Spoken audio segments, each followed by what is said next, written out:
Sa number 2, pag-hire sang job order casuals mahimo nga maapektuhan, bangod 153 million pesos na lang ang nabilin sa Benitez administration. Ma-report si Nico Delfin. 22% na lang o kon 153 milyones pesos na lang sang 3.5 billion pesos nga annual budget sang syudad ang nabilin sa Benitez administration.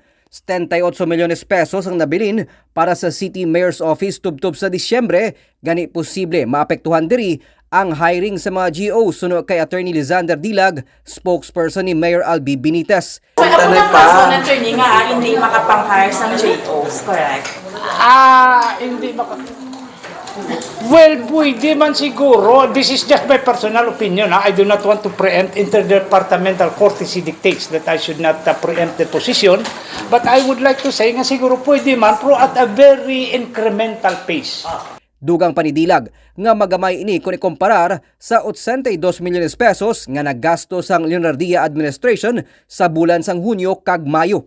82 million, you divide that by 30 days, that means the city government spent no less than 2.9 million per day.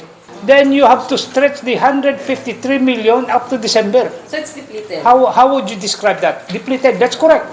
Nag-issue naman sa Executive Order number 3 kag 4 ang alkalde nga nagatukod sang task force nga magatutok batok sa mga spaghetti wires kag pag-reconvene sang Bacolod Traffic Authority Council. Samtang luyag ni Benitez nga tutukan ang mga merkado.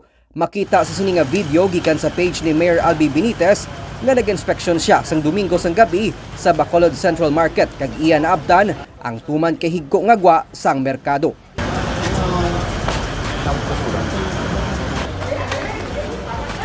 Maga-announce man ang alkalde sang pag-appoint sa mangin katapo sang Bids and Awards Committee. Nico Delfin para sa DGCast Negros.